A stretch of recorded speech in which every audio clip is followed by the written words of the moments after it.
Today we're starting part one of a special two-part series on indie game development. In this episode, we're joined by Chris Klimecky of Midwest Games, an indie publisher, to explore the process of working with a publisher to successfully launch your game. It's a cautionary tale for indies, right? You gotta use your money and your time wisely. Making sure you have your design and your code at least at a point where you can play, you can have other people play, and understand what it is you're trying to accomplish. Welcome to Product of Play, the podcast that dives into game development from a product perspective. I'm your host, Curtis Schmidt. Join me as we uncover the magic behind crafting captivating board games, cutting-edge VR experiences, and immersive video games. We'll delve into every aspect of development, from concept ideation and design to testing, marketing strategies, and beyond. This is Product of Play, where the art of game creation meets the science of product success.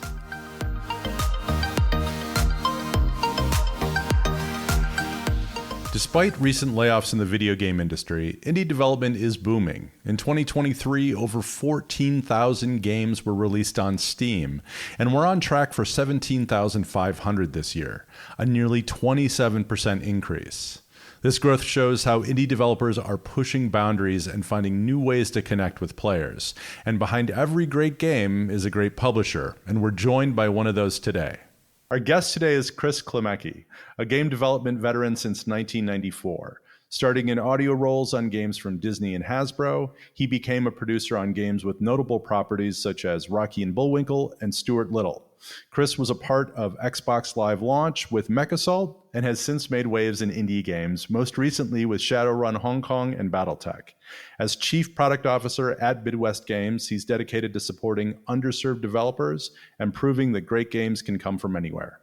Hey, Chris, thanks for joining me. Hey, thank you, Curtis. Great to be here. So tell me a little bit about Midwest Games. Yeah, Midwest Games is a brand new startup publisher.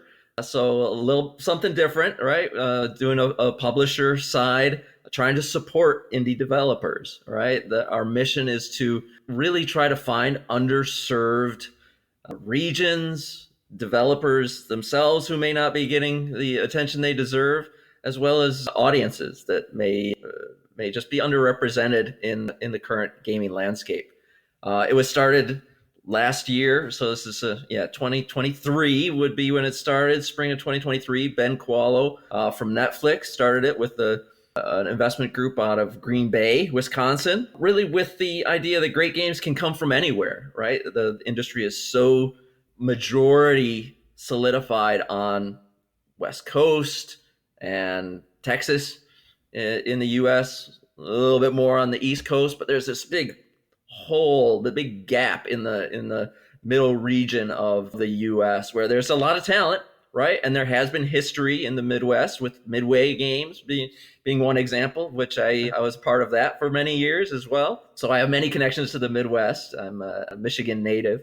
And so that message resonated with me. And it's not just about games and game developers from the Midwest. It's really is, that mission and that message is just, more generalized, as trying to find the underrepresented games and game developers that are out there. There's so much talent that just doesn't get a lot of recognition or support, right? So we're trying to do that, trying to make a little dent in this big ocean of indie game landscape. So when a small studio is considering selecting a development framework, for their projects, what should they be thinking about? Yeah, well, certainly, something as a producer for, now getting on almost 30 years, having any framework to start is, sort of there's so many developers who are what's a framework? And it's even if you're just a solo dev, having some understanding of project lifecycle and what a milestone means, right? Even if you're just getting going. So, even basic project management skills and knowledge is super useful, even on the smallest scale. So, the best dev framework is to at least start with some dev framework, any dev framework, right? And, I think you can certainly scale or sort of meld a dev framework to fit your situation. But for the most part, I find just a basic starting place. It's where a lot of devs, it's where I help a lot of devs. It's just like, all right, pre-production, production, yeah, alpha, beta, final. Let's define these sort of product phases, what they mean to you, what they might mean to your goals and milestones. Like, it's important, again, important on any team, but especially as a solo or small dev, you don't necessarily have a good sense of time or what your goals are. I find a lot of devs just sort of roll along, right? They're just sort of, I'm just making my game. Right. Okay. It'll be done whenever I think it'll be done. Right. Where are you going with it? What's your time frame, right? And so, making sure you have some discipline, right? That's part of what this is about, is at whatever scale, making sure you have some discipline, you have some goals, you're working towards, actually completing a scope, whatever that scope may be, and breaking it down so you know the component parts of that. So that's the starting place of making sure you have some dev framework that, provides you structure to your project. So then, what are some common pitfalls that you've seen maybe some small game studios make that people can avoid? Probably the number one, and you'll probably hear this as a repeating theme in this conversation. I mean, going at it from the pitfalls side is people don't have control or even in some cases knowledge of what scope they are going after. And so, too big a scope is the short version of that. And look, that's a problem. It's an issue no matter what, size of company you're at. As your scope creep has been a thing in the game industry forever. Like, this is not some new concept, but especially for indies who are, limited budgets we're talking about, right? And, really have to be careful about what your scope is. Make sure you have a good handle on it. It's sort of a know yourself kind of situation, right? Before you go out and talk to publishers or, sort of put it out into the world. Like, know what you're going after. It speaks to the goals that I talked about earlier. It's like, have goals, make sure they're as realistic as they can be, right? And you're constantly adjusting those goals, and you're constantly adjusting scope, but making sure that you have that self-awareness, what you're at least going for at the time, and can make conscientious decisions about whether you want to increase your scope, whether that's within your capabilities, within your budget, time frame, etc., or even better, when you cut scope, right, that you're making good decisions around, priorities and what is going to be of most value to the game, right? Where to focus. Focus is such a huge part of game development in general. I find that a lot of indies sort of lose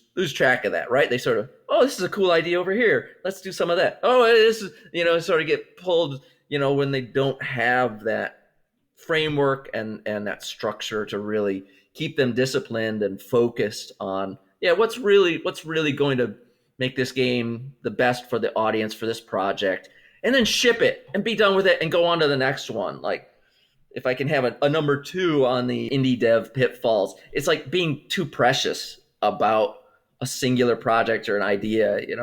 Some of the biggest issues that we have found in even, getting a deal done or partnering with some indie devs is, I've been working on this game for 5 years or 7 years. It's like their baby that they're so precious about. And maybe it's even their first or second project. And they're like, you know what? Go ship like 10 projects and then let's talk, right? Like, get some experience under your belt and take a project from start to finish and then do it again and do it again. Iterate, even if it's not on the same concept or IP or world, iterating just on your own knowledge and process of, oh, how can I do that better? You can always do it better, right? So you're just getting cycle happening. What are some warning signs that maybe I need to get this out the door? You need to put a cap on it somewhere, and you need to have the discipline to stick to that cap, or at least, again, make a conscientious decision.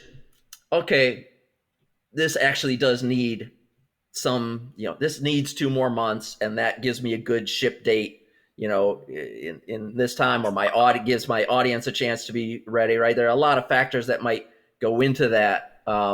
warning signs that you've sort of overcooked it, right? And there are also signs that you've undercooked it, and so it's a fine balance. That's why having the structure to begin with give you some like check-in points. It's also why having a publisher is one of the many benefits of a publisher. You sort of get a third party neutral, if you will, to sort of give you some feedback. Like, yes, this is ready, can help you prioritize. No, this is not ready. Let's make sure you have enough time to do X, Y, and Z. Leave this other stuff behind, right? Just having someone else to bounce off of that's not so close to the product can be a really helpful voice, right? And I guess even if you don't have a publisher, like getting whether that's advisors or other folks who are within the industry who might be able to help give you feedback, that could be tremendously helpful to an indie. There are lots of indie support groups or sort of game jam and other sort of networking groups that can be really helpful. So having that community, if you will, to give you some sense of where you are, right? Sort of check your own sense of it, and help you figure out those red flags of when it's a good time to ship, what's the right scope to ship, and when to maybe let it bake a little more. That's great advice. What are some kind of base levels of team building that I need to think about to kind of keep my costs where they need to be? I'm going to add a third to the pitfalls that relates to this question, and it's about team building, right? Well, it's always challenging to build a team, but depending on your own skills and capabilities, right? If you are starting a team, you say, what are my capabilities? Who else do I need to bring on team-wise to help, right? Maybe I'm really good at programming.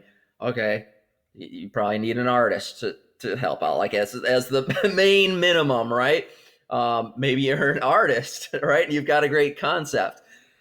You got to have some coders, right? Seems obvious, but you might be surprised, right? Folks can do a lot. Artists can do a lot in like Blueprint, and they can sort of get them down the road a little bit. A little bit of design can happen. Get a prototype together.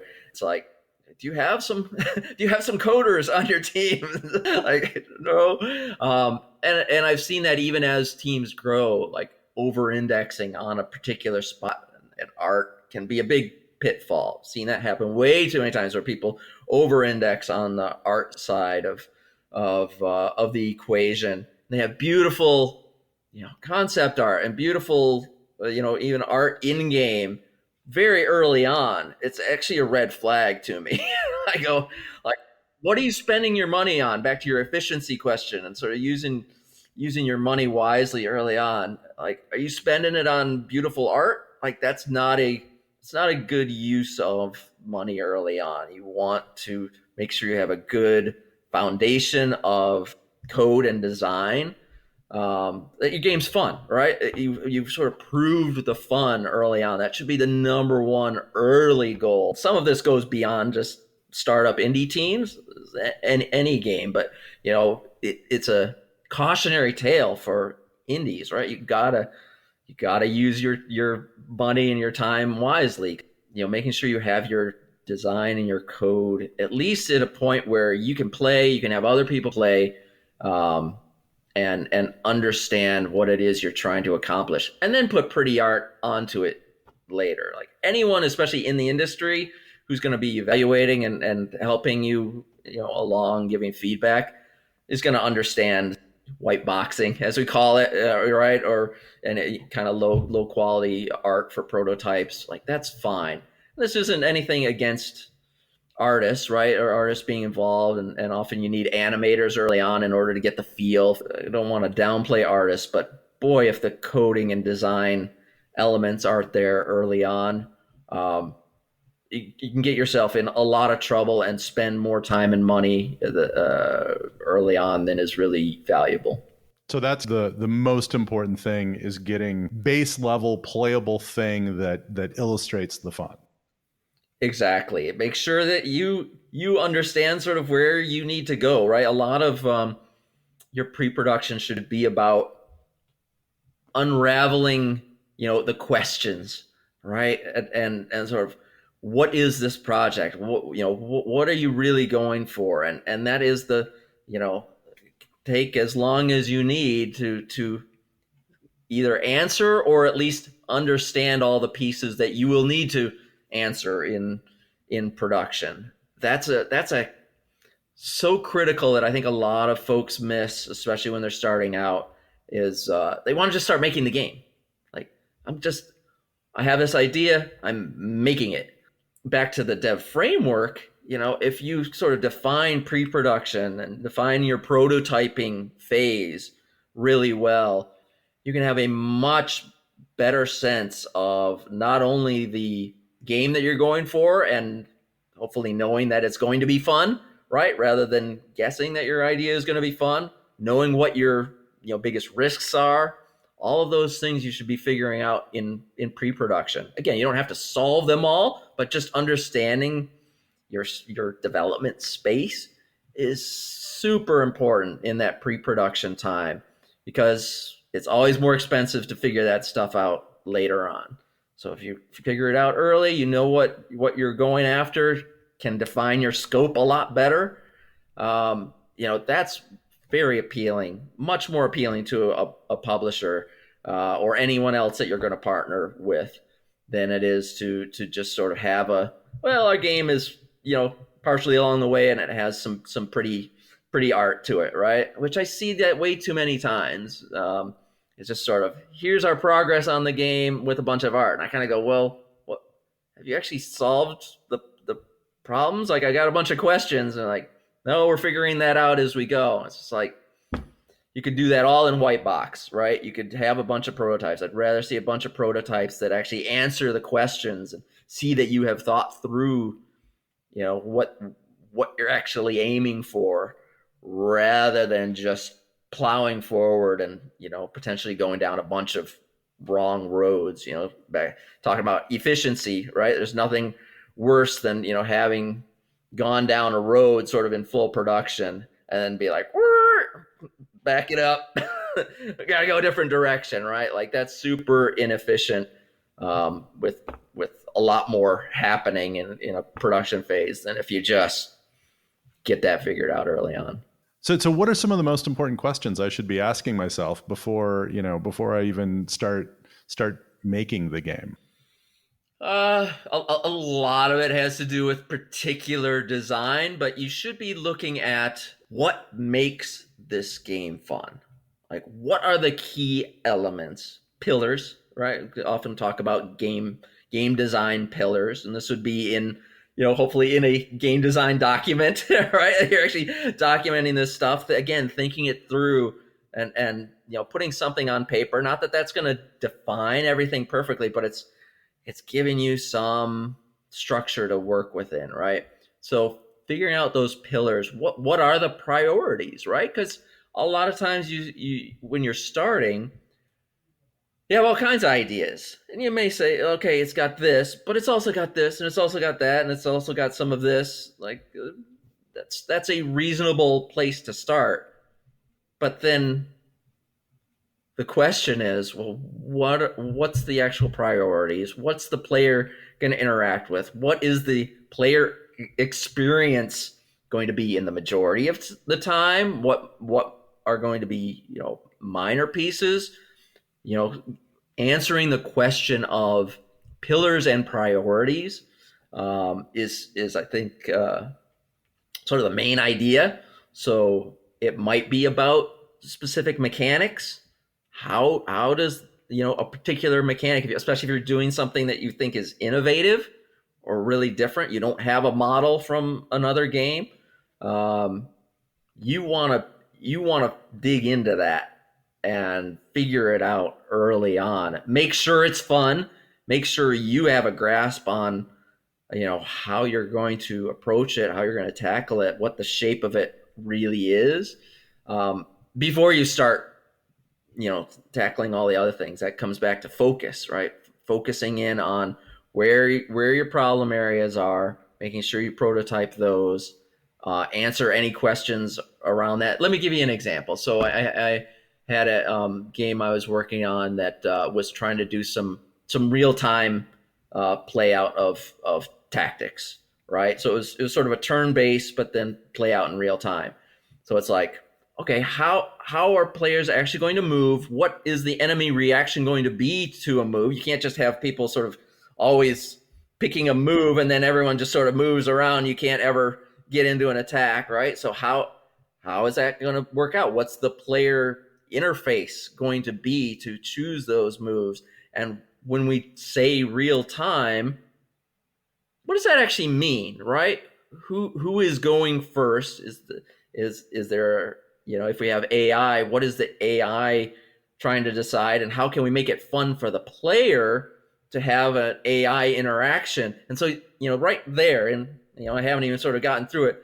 There's all of these different questions we need to answer, right? What does the AI do? What does the player interface do? How does the actual mechanic of the real time play out in an interesting way? And is it more important that plays out in a, it happened the way I wanted it to happen, or it happened the way that the player expects, in a fun, spectacular way, right? That we sort of play it up or sort of cheat some AI to make sure that the player actually has a good interaction, right? So it's a lot of questions that you got to dive into when you're doing, get into the specific mechanics to make sure that before you sort of blow it up into full gameplay and all the other pieces that would go into it, what skills and abilities and blah, blah, like, forget that stuff. Don't waste your time on that, right? Make sure you understand how the player is going to interact and how that's going to play out before you even need to bother with the other stuff. It's like you're actually boiling down, the molecular base of what am I actually doing when playing this game, as opposed to the big idea. Like that almost comes, later on. Yeah, it's got to be fun. It's got to be. You got to come back to that. Like whatever ideas you have, like you have to make sure it's fun. People kind of take like their idea is going to be fun for granted. Like that is not necessarily true, especially when execution is so important. Like the idea might sound fun, and it may be fun with a particular execution, but it comes down to the execution. How are you actually going to make that happen is going to likely make the difference between whether it actually is fun or not. How should I know the questions to ask myself before I even start this thing? Number one is to break it down into as molecular pieces as you can and start to dive in. And I think, the main new piece I want to add on to this is iteration.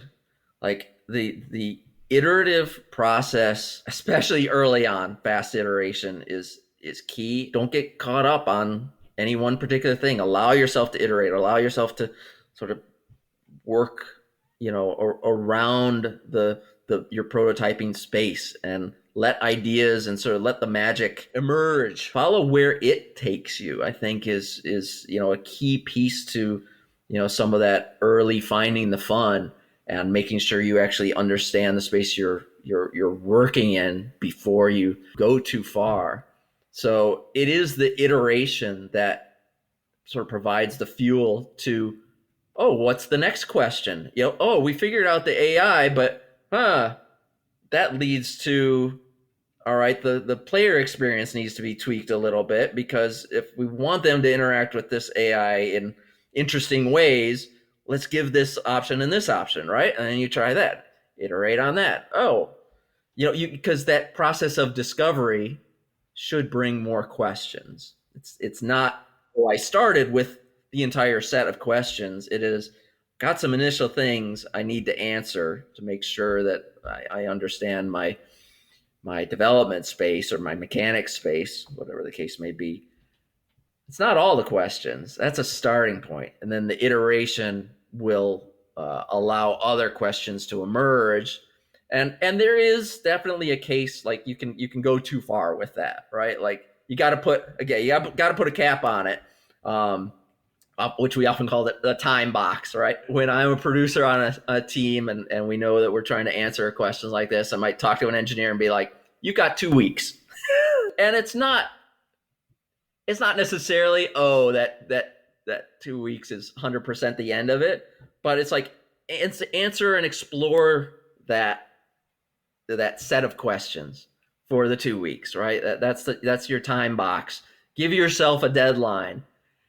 And that's when you step back and you go, have we sort of taken this idea and this concept as far down the road as possible, or is there more there, right? Or have we answered at least enough questions that we understand what we're going after? We understand the risks, right?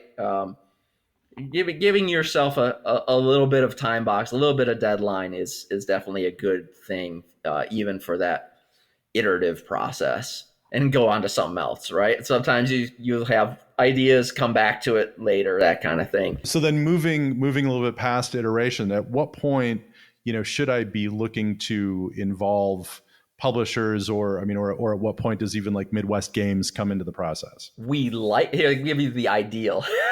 It's always the ideal. We know that, that it all falls apart after that. We like to come in after you have figured out a number of these pieces, right? And you have a plan and you know what you're going after. We can then step in and support you to make that happen in a number of ways, right? And to expand your capabilities, right? Expand what we can do on top of just the game, right? In terms of QA and more feedback to help you, iterate on what you've got and learn more. And we can do, help with player feedback, and we can help with localization and all the things that will expand your audience, right? And marketing, et cetera, et cetera.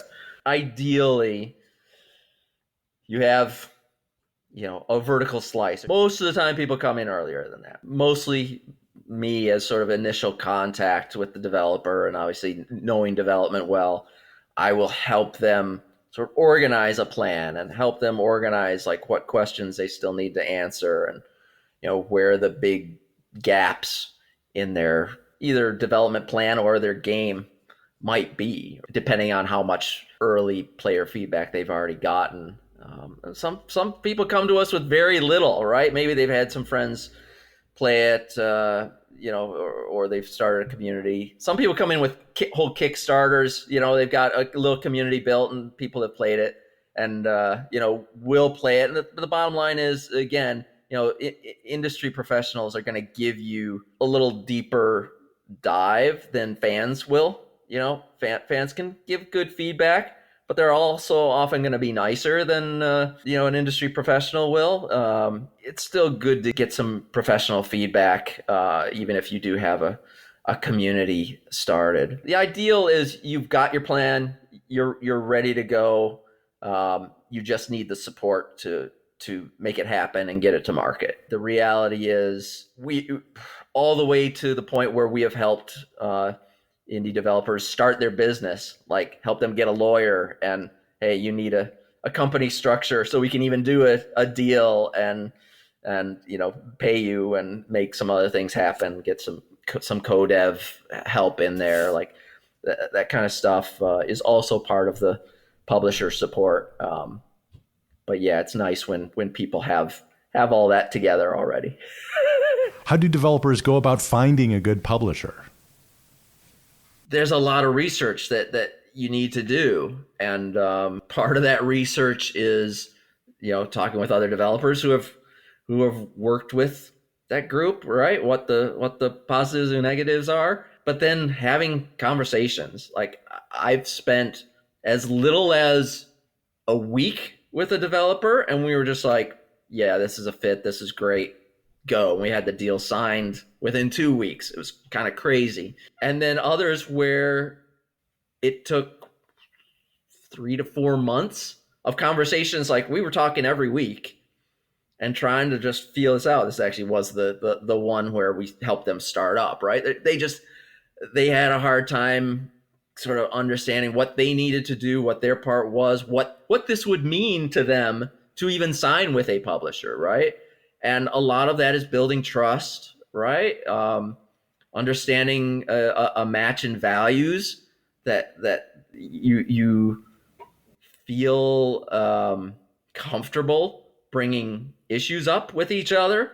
And, that's part of my sort of due diligence job from the publisher side. But absolutely, that should be reciprocal, right? You should feel comfortable being able to address issues and um, work through problems, right?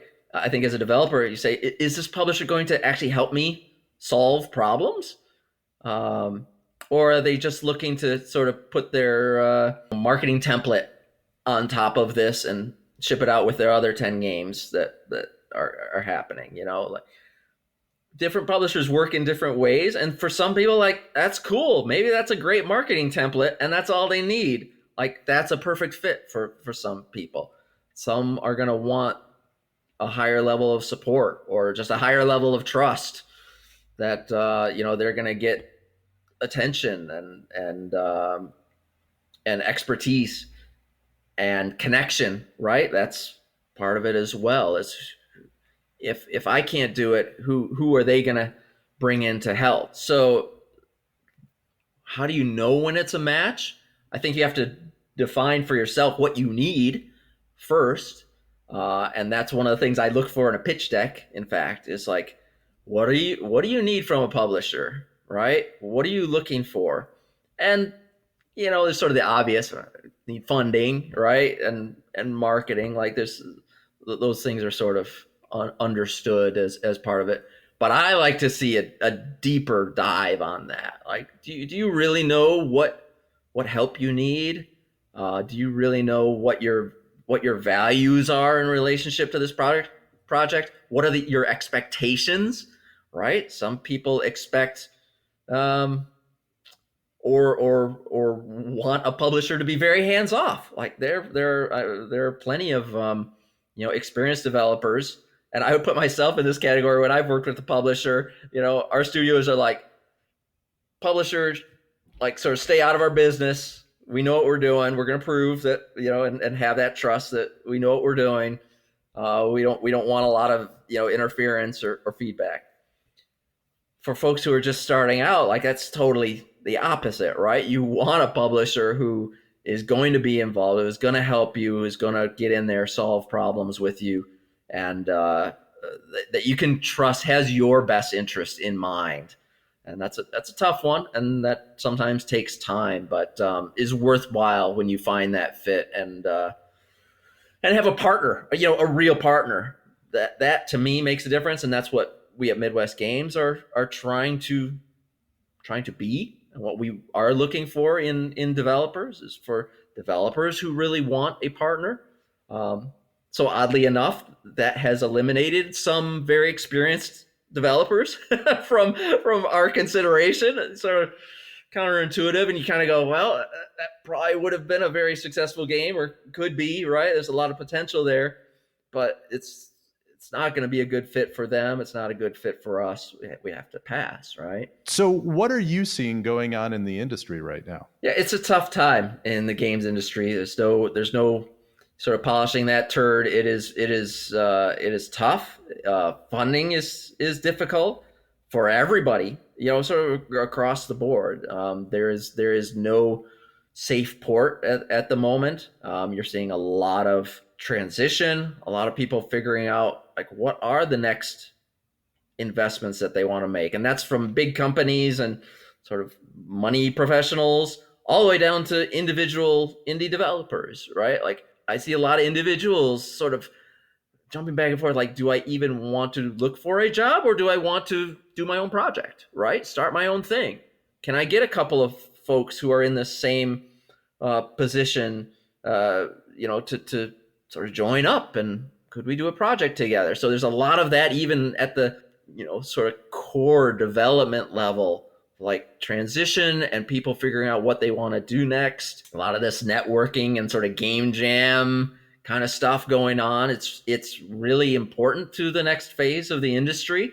I think you're going to see a lot of interesting, different growth, and maybe even different functions, right? A different way of operating for the industry, which is great. Like, we've been through these waves before at different scales. The industry's, overall been growing like crazy, and over the course of my career, and we've had down times, and from those down times, there's always big interesting new waves of growth and ways for the industry to grow. So in that way, this isn't, too different or surprising. The scale is different, and that's because the games industry is a lot bigger, right?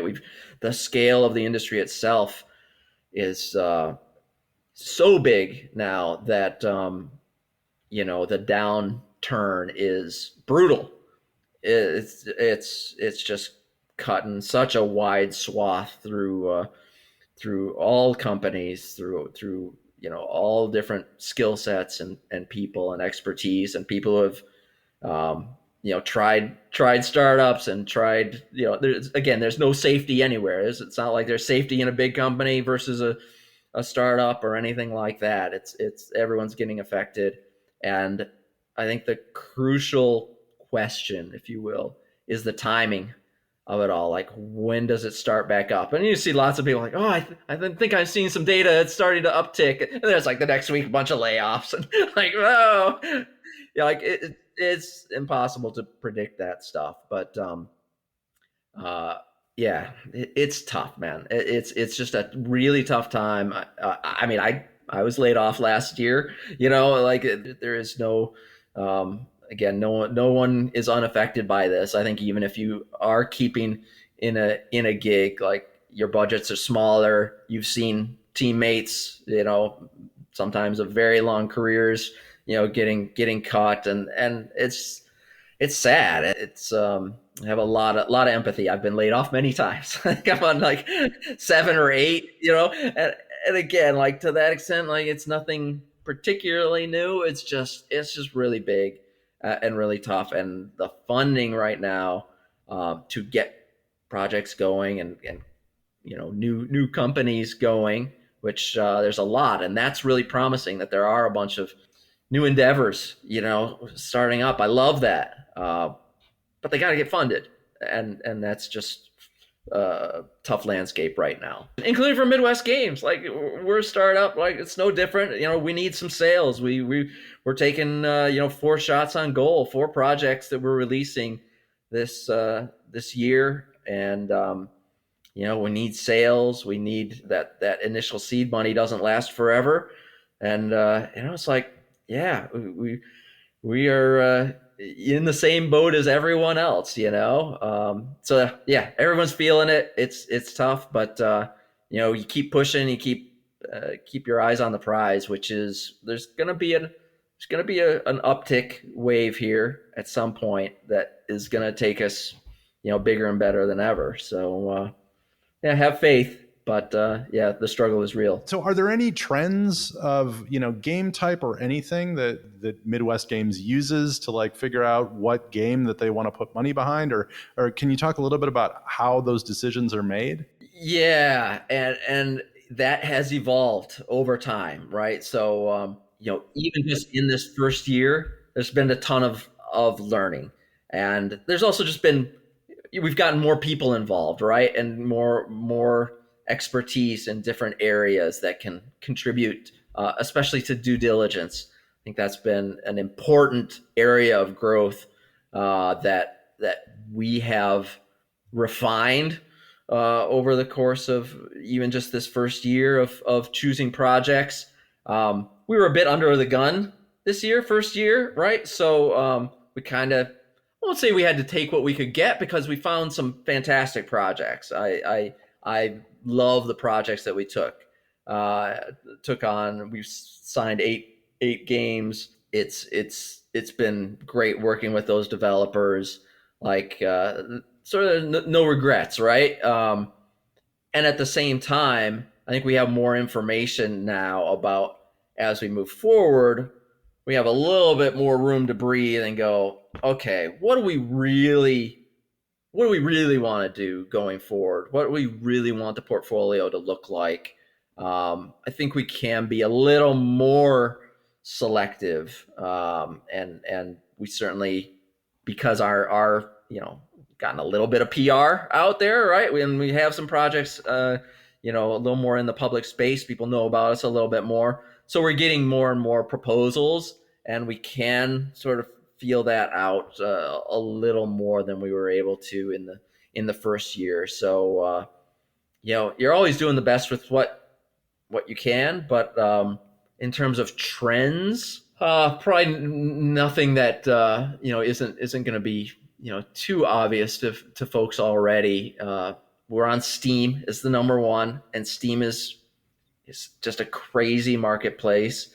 I think the latest stat I heard was 300 games a day coming out on Steam. I find that a little hard to believe. I don't think that's can be quite right because that I haven't done the math, but I've also heard like 14 to 17,000 per year. Regardless, it's a lot of games. It's a lot of games coming out. So how do you break through that noise? How do you get some attention?